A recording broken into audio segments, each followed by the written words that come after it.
If it feels like life is over, is it worth fighting? If you've been dealt a mortal wound and then buried alive, what do you do? Give up or fight until your last breath? By surrendering, the criminal remains the victor, but as long as you're breathing, the game isn't over. Help this channel grow. Like the video, try the new hype feature, leave a comment, and subscribe for more stories. This helps us a lot. Thank you. In Phoenix City, Alabama, in a small ranch-style brick house on Maple Drive, lived a man named Forrest Boyer, known as Butch. He lived with his 12-year-old son, Brett. Butch grew up in Lee County, Alabama, in a very close-knit family. So, when his son Brett was born, it was the happiest day of the man's life. He adored his little boy, and people said Butch was a wonderful father. In reality, things weren't so rosy, because Boyer was a single father, the only person doing everything possible to provide his son with the best life he could. Butch owned a junkyard and dealt in used car sales. He worked tirelessly to be able to give Brett everything a child could dream of. The Boyers had their own brick house with a pool in the backyard. The father went to great lengths to send his son to a private school. At the time, Brett was 12 years old, in 6th grade, and was a typical boy, restless, full of life, and dreaming of the future. Brett had just entered his teenage years and was starting to show interest in girls. A few days before the events, in honor of Valentine's Day, the boy went to a dance where he danced with his little girlfriend for the first time. Sunday, February 17, 2002, was a perfectly ordinary day, and father and son spent it together. That evening, Brett was getting ready to take a shower before going to bed. His father, Butch, had already laid out the clothes the boy would wear to school the next day. The man himself was sitting at the table, going through work documents. Suddenly, there was a knock at the door. It was already 10 o'clock at night, so it was unlikely that a friend had dropped by. Butch wasn't expecting anyone at that hour, which made it all very strange. When the man opened the door, he saw a stranger on the porch who introduced himself as a police officer, specifically from the narcotics division. The officer told Butch that they had a warrant for his arrest. The officer entered the house, handcuffed the homeowner, and informed him that he was under arrest for the distribution and possession of illegal substances. At that moment, Brett came out of his room because of the noise and asked his father what was happening. Naturally, the boy was terrified seeing his dad in handcuffs. Butch tried to calm his son, assuring him that everything would be okay, that it was surely a mistake, and that he wasn't guilty of what they were accusing him of. Then the man looked at the officer and asked what would happen to his son, who would look after him if he was arrested and sent to jail. Butch explained to the law enforcement officer that he was the sole caretaker of his son and that leaving a 12-year-old child alone at home was unsafe. That's when the officer did something no one expected. He put handcuffs on the schoolboy as if he posed some kind of threat. Then he led Brett and Butch out of the house and put them both in the back seat of a car waiting nearby. It was a white Ford Crown Victoria, a typical police car driven by another officer. So, Butch and his son had been riding in the car for some time, and with each passing minute, the situation began to feel more and more alarming because they drove past the police station. When Butch asked what was going on, one of the officers explained that they had to meet someone along the way. This was highly suspicious, as Butch had no addictions and certainly didn't deal in illegal substances, being a law-abiding citizen. But then the situation became even more bizarre when the two officers ordered Butch to empty his wallet and hand over all his money. After that, the men continued driving and eventually traveled 36 kilometers south of the city to a place called Seal, Alabama, turning onto an abandoned road where a new Highway 431 was under construction. There were 4 lanes of dirt road. Since it was nighttime, all construction work had been halted, and there wasn't a single source of light on the street except for the moon. When the car stopped, the officers began questioning Butch about a safe that supposedly contained a significant amount of money, over $100,000. Apparently, these men believed they'd have to extract the money from him by force, which is why they brought him and his son to this remote area. Butch calmly explained that he didn't have such large sums, but he would gladly give them what he had set aside for emergencies, provided they left him and his son alone. Seeing that the man wasn't resisting, the driver turned the car around and headed back toward the Boyers' house. There, Butch led the strange pair to his safe and pulled out a box with money. It contained about $47,000, and they took nearly all of it. The strangers also took a gun that was stored in the safe. It was a Smith & Wesson .38 caliber. Despite the fact that $47,000 was a huge amount of money, the officers were convinced that wasn't all. They began pressuring Butch, demanding the rest of the money, and it turned out they were right because Boyer eventually pulled out another stack of cash containing $20,000. However, even after this, the nighttime visitors didn't calm down. They forcibly pushed Brett and Butch back into the back seat of the car and drove them to a dark, secluded spot at the construction site. That's when Butch truly began to worry. He had given them everything he had. The man had hoped that this would keep him and his son safe, but it didn't happen. He simply couldn't understand what else they could want from them. Butch turned to his captors and said that he had nothing left, so it would be better to just let them go home. It was pointless to hold people who had given up all their savings. At that moment, the two men silently pulled Brett and Butch out of the car, and only then did it dawn on Boyer that they were going to eliminate them as unnecessary witnesses, and he began to lose his composure. Butch, realizing what the kidnappers had planned, began begging them to spare his son's life, as the boy was only 12 years old and had his whole life ahead of him. Butch didn't care about his own fate. He was terrified for his son. He even offered to take out a bank loan if they needed more money.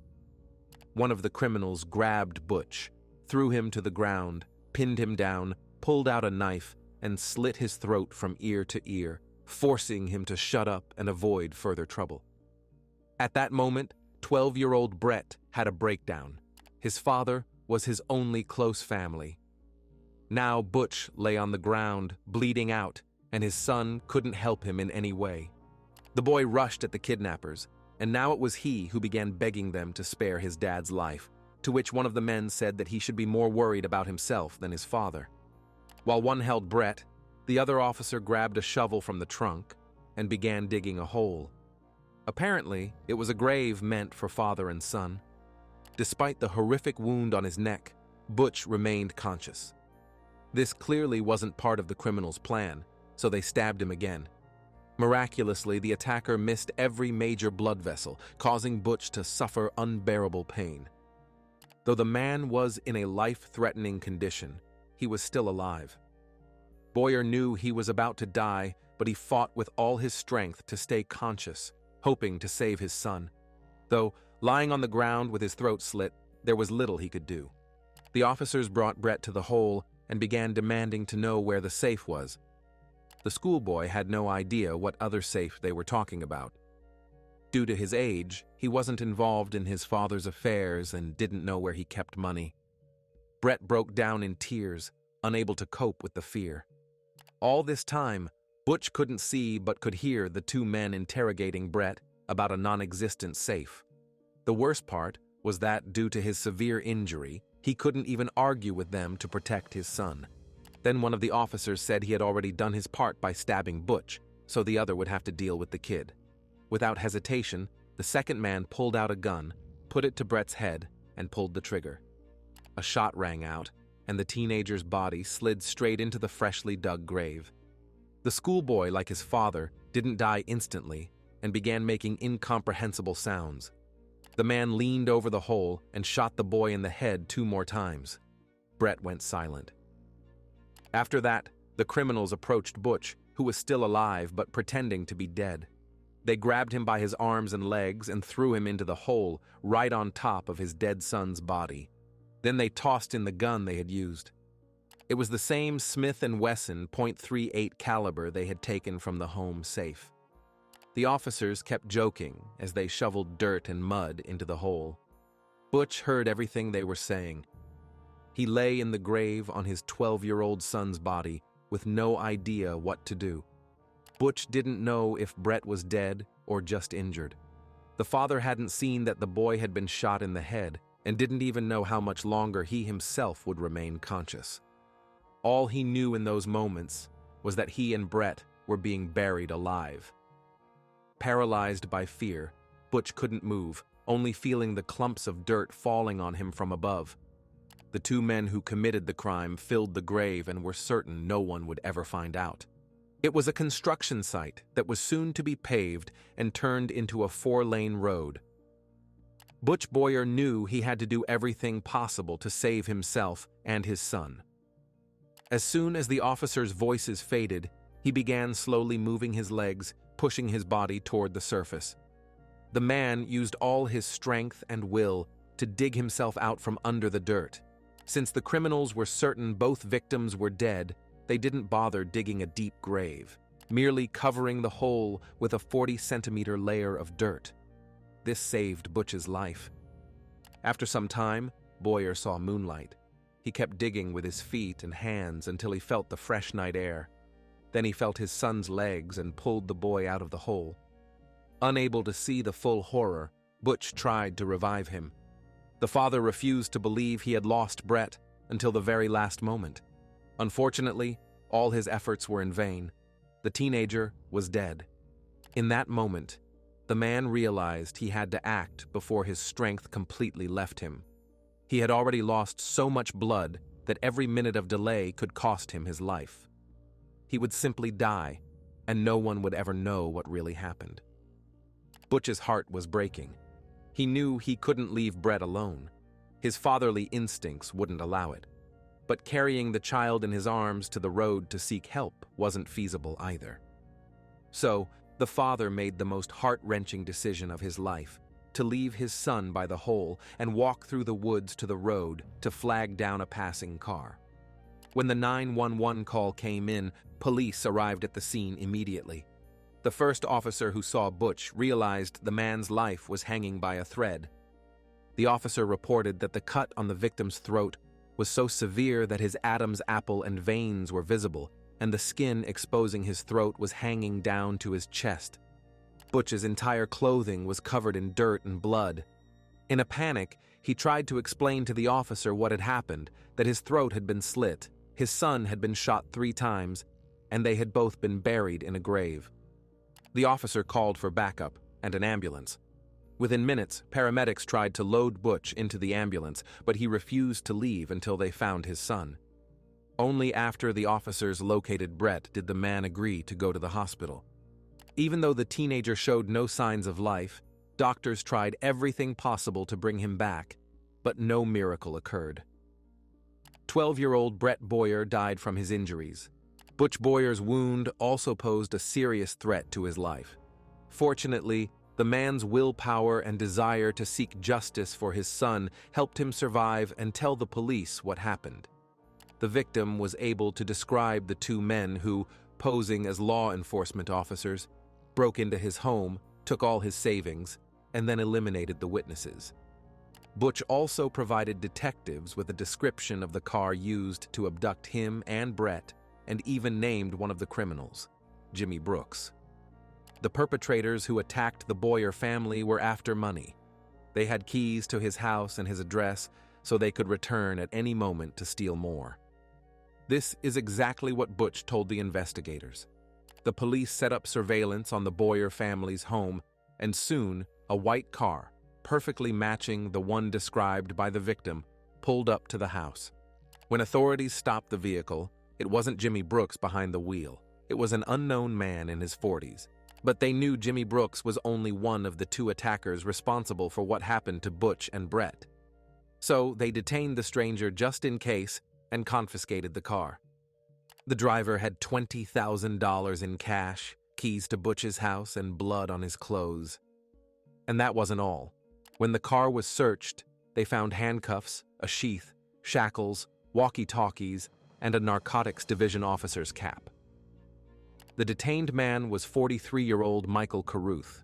Michael was a local resident of Lee County, married but with no children. He worked as a bounty hunter for a company dealing with bail bonds. He literally tracked down debtors. Michael was obsessed with money. Money was the central focus of his life, but the company itself belonged to his wife. It was through this job that Carruth met Jimmy Brooks. For a time, the men even lived together when Brooks, who had been living with his wife and mother-in-law, was kicked out of the house.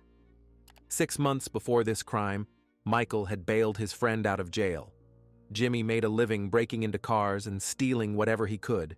He wasn't a very good thief, so he got caught, and he didn't have money for bail.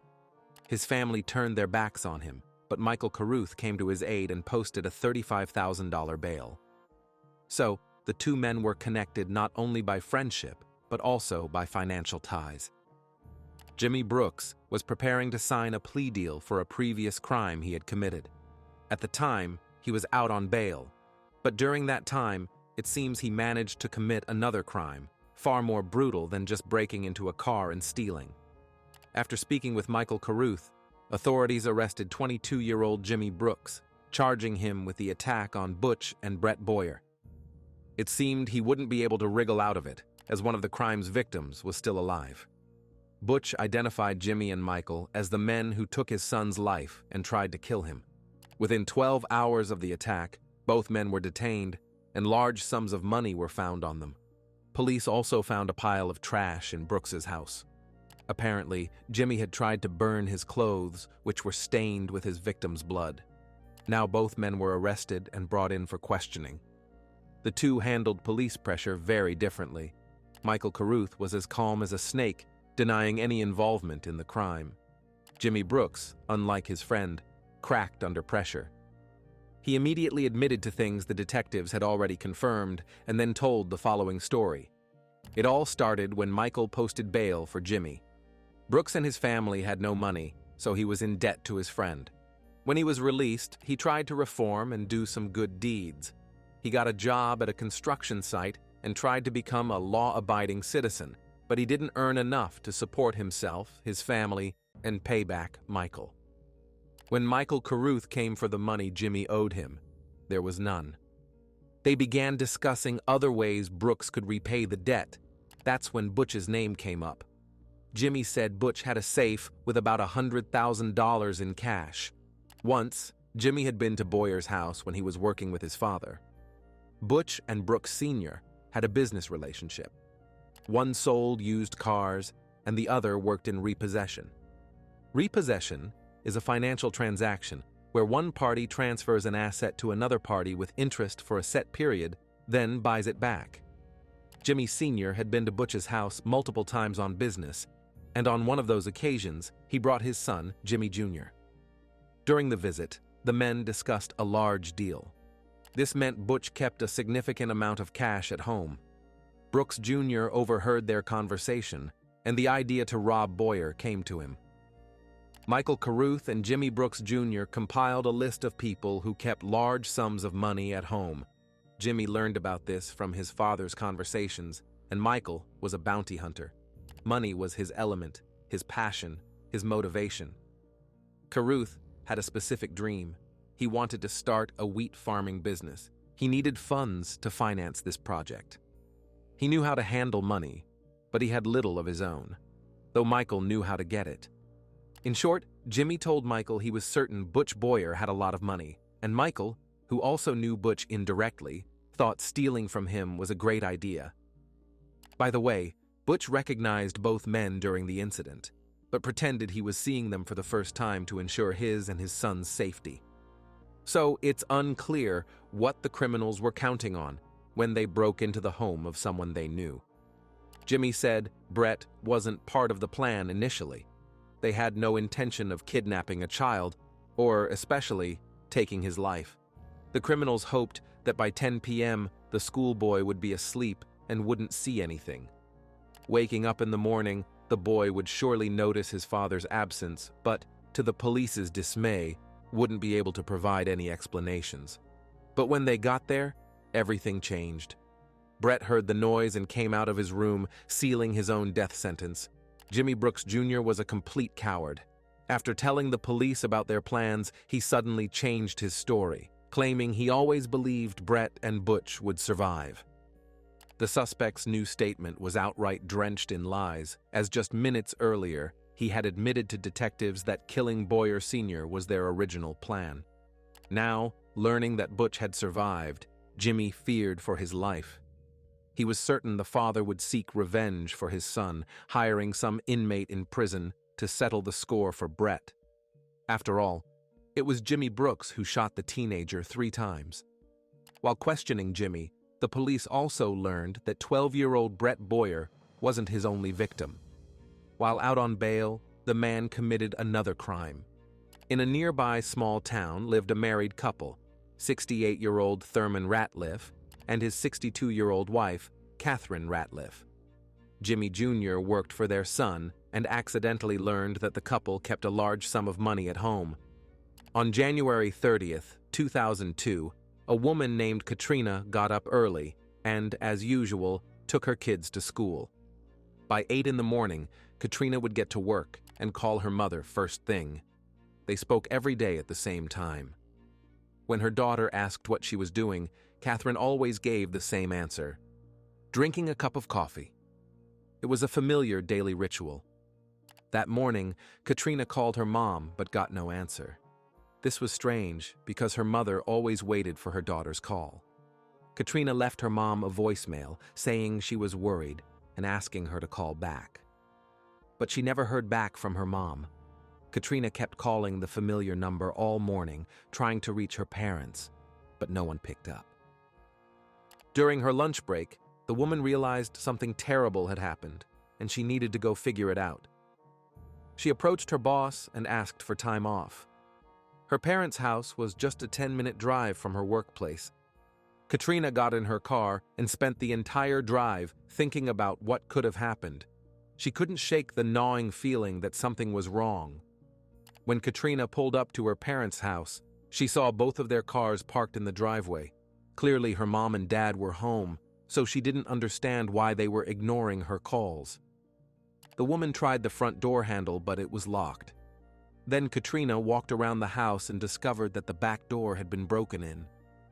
The anxious daughter looked inside and saw her father lying on the floor. His clothes were stained with blood. Katrina called out to her dad, but the man didn't even move. She rushed through the house looking for her mom and found her in the bedroom on the floor next to the bed. At that moment, she didn't even call out to Catherine, as she could tell from her appearance that her mother had also passed away. Barely managing her emotions, Katrina first rushed to the home phone to call the police. She picked up the receiver and discovered there was no dial tone because the phone lines had been cut. In a panic, the woman ran down the road to the nearest neighbor's house, asked him to call emergency services, and then passed out. 62-year-old Catherine Ratliff had worked as a restaurant manager for many years and also had a cosmetology license. Lately, she had been doing hairstyles for elderly women.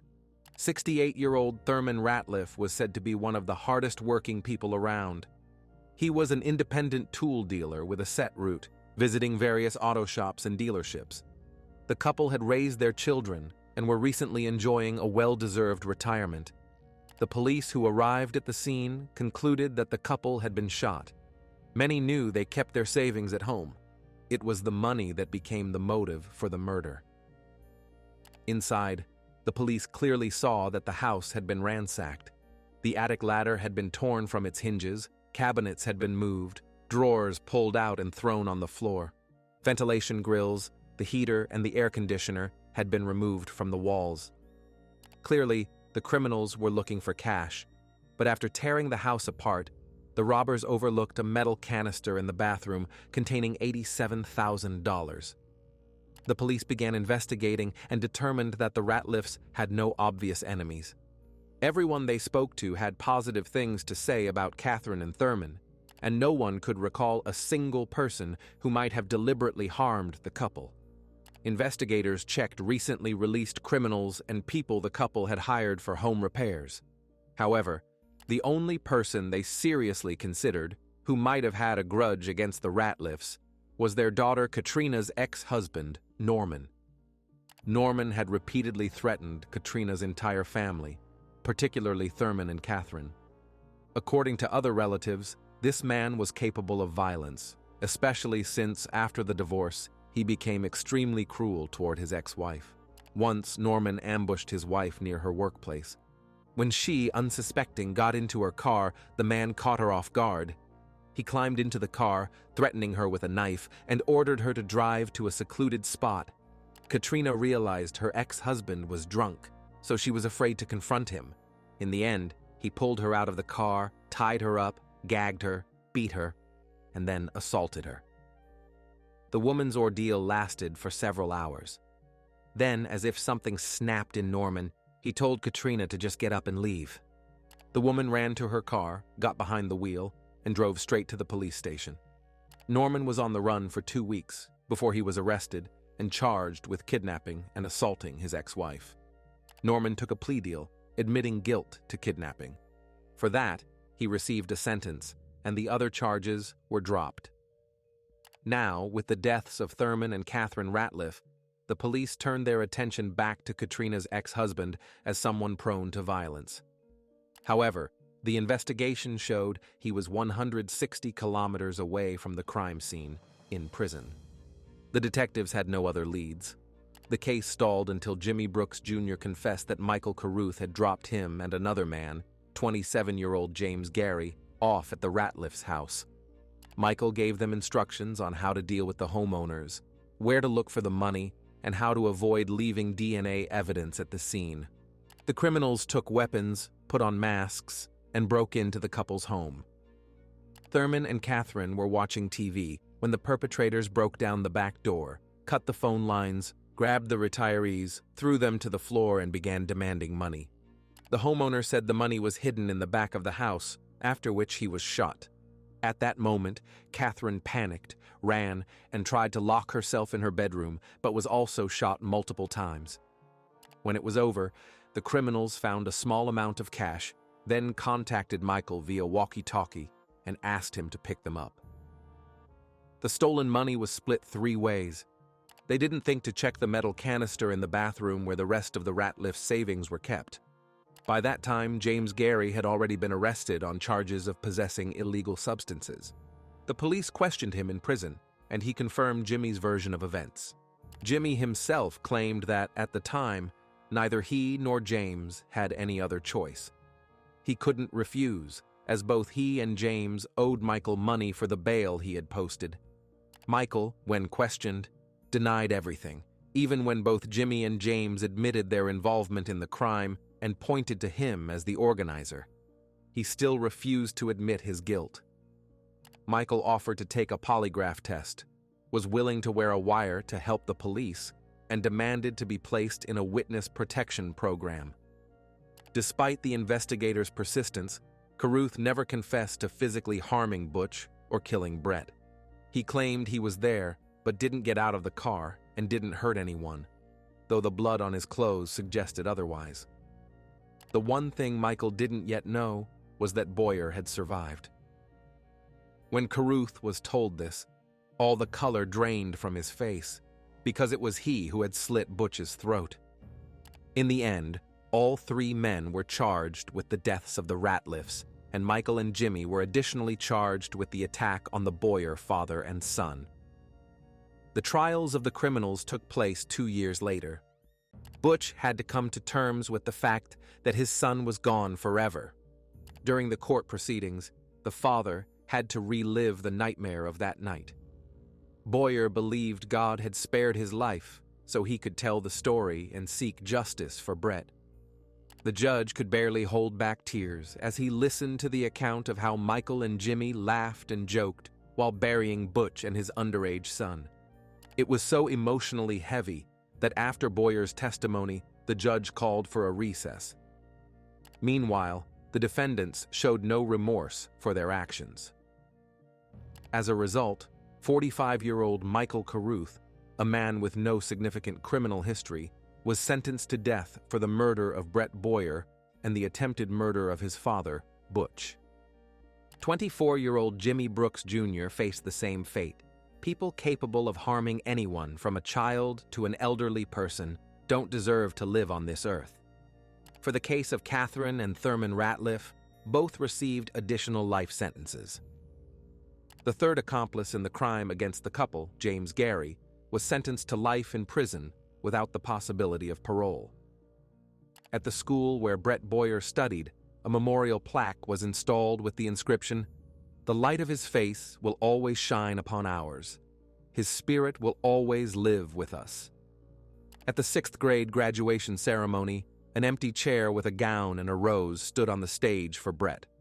Many classmates said that he physically left the class but remained with them spiritually. Additionally, 12 trees were planted in front of the school, one for each year of Butch Boyer's life, a boy whose life was cut short far too soon. If you have finished watching, you are a real fan of true crime. Subscribe to the channel, turn on the bell notifications, and put the like. See you in the next video.